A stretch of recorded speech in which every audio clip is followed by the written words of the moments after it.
সালাম আলাইকুম। রায় তো হয়ে গেছে। প্রশ্ন হচ্ছে যে বিচারিক প্রক্রিয়াটা কিভাবে সম্পূর্ণ হবে, কারণ শেখ হাসিনা তো বাংলাদেশে নেই, আর ভারতও তাকে ফেরত দেবে কিনা এ নিয়ে নানান মন্তব্য আছে, বা আমরা নর্মালি বলতে পারি ভারত দিবে না। তো ভারত যদি না দেয়, শেখ হাসিনাকে কি ফিরিয়ে আনার সুযোগ নেই? আছে, সেটা হচ্ছে ইন্টারপোলের মাধ্যমে। তবে এই প্রক্রিয়াটা যথেষ্ট পেঁচালো একটা প্রক্রিয়া। আপনাদেরকে একটু পিছনে নিয়ে যেতে হবে। দ্য বিজনেস স্ট্যান্ডার্ড আপনার ২৬ অক্টোবর ২০২৫ 12টা ৫০ তারা একটা প্রতিবেদন দিয়েছিল। শিরোনামটা ছিল জুলাইয়ের পলাতক আসামিরা, ইন্টারপোলে অগ্রগতি না থাকায় বিচারেই জোর দিচ্ছে পুলিশ। তখন শেখ হাসিনার রায় হয়নি। কিন্তু এর আগে আমরা যদি এই প্রতিবেদনটা দেখি, সেখানে দেখেন ইন্টারপোলের এবং পুলিশ সদর দপ্তর থেকে জানা গেছে রেড নোটিশ যেটা জারি করবে সরকার। আজকে আবার বলছে যে শেখ হাসিনা, আসাদুজ্জামান খান কামাল তাদের বিরুদ্ধে রেড নোটিশ জারি করবে। তো এর আগে কি করছে না? করার জন্য আবেদন করছে না? করছে, কিন্তু পেস্টা লাগছে কোথায়? রেড নোটিশ জারির ক্ষেত্রে কিছু শর্ত থাকে। তো আমাদের সরকারের পক্ষ থেকে যখন এই রেড নোটিশ জারি করা হয়েছে, সেখানে সবগুলা শর্ত পূরণ করা হয়নি। আর যার কারণে আপনার টোটাল ২৪ জনের নামে মোস্ট ওয়ান্টেড তালিকা অন্তর্ভুক্ত হয় নাই। বাকি ৪ জনের নাম আসছে, তাদের বিরুদ্ধে আবার বিভ্রান্তি আছে।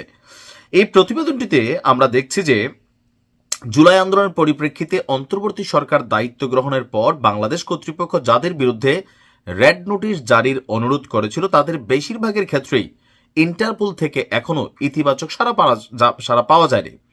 গত ১ বছরে আন্তর্জাতিক এই পুলিশ সংস্থা থেকে মাত্র ৪টি রেড নোটিশ জারি করেছে, জানিয়েছেন কর্মকর্তারা।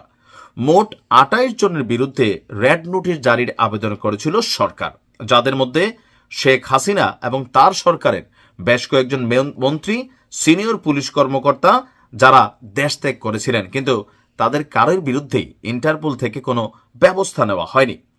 বলা হচ্ছে যে আপনার ইন্টারপোল এবং পুলিশ সদর দপ্তর জানিয়েছে রেড নোটিশ জারির শর্ত পূরণ না হওয়ায় মোস্ট ওয়ান্টেড তালিকা তাদের সামনে হয়নি। অর্থাৎ আপনার সিঙ্গাপুর ভিত্তিক এক ইন্টারপোল কর্মকর্তা বলছিলেন রেড নোটিশ জারির সবগুলো অনুরোধ একই সঙ্গে পাঠানো হয়েছিল এবং সেগুলোর কারণও একই ছিল। তাই ৪ জনের জন্য আলাদাভাবে রেড নোটিশ জারি হয়েছে, বিষয়টি অস্বাভাবিক ছিল। আর আপনার ইন্টারপোল কোনো ব্যক্তির নামে রেড নোটিশ জারি করলে তার সংশ্লিষ্ট দেশকেও সবসময় জানায়, এমনকি সেটি প্রকাশ্যে না আনলেও।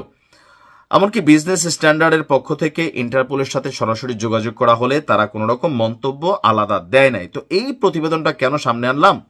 যে এতটুকু থেকে একটা জিনিস তো স্পষ্ট, যে আমাদের থেকে যেই অ্যাপ্লিকেশনগুলো যাচ্ছে ইন্টারপোল আসলে কিভাবে নিচ্ছে, এবং ইন্টারপোল কাজ করার ক্ষেত্রে মানে যার বিরুদ্ধে মামলা বা যাকে রেড নোটিসের মোস্ট ওয়ান্টেড তালিকাভুক্ত করা হবে, তার রাজনৈতিক প্রেক্ষাপট, অবস্থান, এই মামলাগুলো কি রাজনৈতিক উদ্দেশ্য প্রণোদিত কিনা, অনেক কিছু এখানে ডিপেন্ড করে। ফাইনালি যেই দেশ তাকে আশ্রয় দিয়েছে সেই দেশ ইন্টারপোলের সাথে তার মানে সম্পর্ক কতটুকু, ভূমিকা কতটুকু, এখানে অনেক কিছু কিন্তু গুরুত্বপূর্ণ। তো এতটুকু অংশ থেকে বোঝা যাচ্ছে শেখ হাসিনাকে ইন্টারপোলের মাধ্যমে বাংলাদেশে আনা সম্ভব একদিকে না, আবার হতেও পারে। তবে সরকার বলছে শেখ হাসিনা এবং কামালের বিরুদ্ধে রেড নোটিশ জারির প্রক্রিয়া শুরু। আপনার গতকালকে আমরা যখন দেখলাম যে মৃত্যুদণ্ডের রায়ের কপি স্বরাষ্ট্র ও পররাষ্ট্র মন্ত্রণালয়, আইজিপি বাহারুল আলম এবং রাজসাক্ষী সাবেক আইজিপি চৌধুরী আবদুল্লাল মামুনের কাছে কেন্দ্রীয় কারাগারে পাঠানোর প্রক্রিয়া শুরু হয়েছে। বলা হচ্ছে যে ট্রাইব্যুনালের রায়কে চ্যালেঞ্জ করতে চাইলে শেখ হাসিনা এবং আসাদুজ্জামান কামালের উচিত হবে ৩০ দিনের মধ্যে আত্মসমর্পণ করে আপিল করা।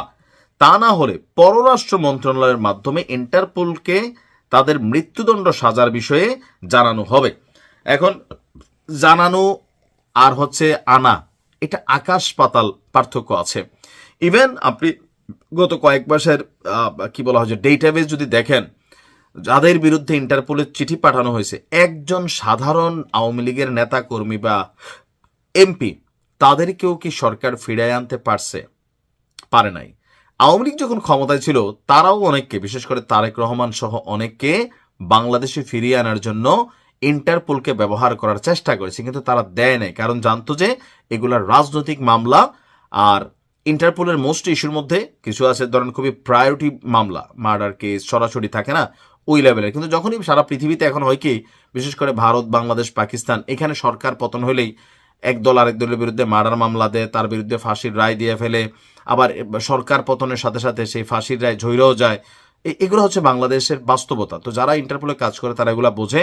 তবে আমার কাছে মনে হচ্ছে যে এই ইন্টারপোলকে ব্যবহার করে শেখ হাসিনাকে ফিরিয়ে আনা অসম্ভব, 1%ও চান্স নাই। আর সরকার জনগণকে একটা বুঝ দিতে হবে, মোটামুটি দিচ্ছে, আবেদন করছি ফেরত দিলে দিবে নাই ওই রকমই। কিন্তু এটা সম্পর্কে আর বেশি, এখন যেমন ধরেন তারেক রহমানকে কি আওয়ামী লীগ ফিরে আনতে পারছে? শুধু তারেক রহমান, বঙ্গবন্ধুর খুনি থেকে শুরু করে অনেকেই, আওয়ামী লীগ কিন্তু বহুত চেষ্টা করছে কিন্তু ফিরে আনতে পারে নাই। ভালো থাকুন, আসসালামু আলাইকুম।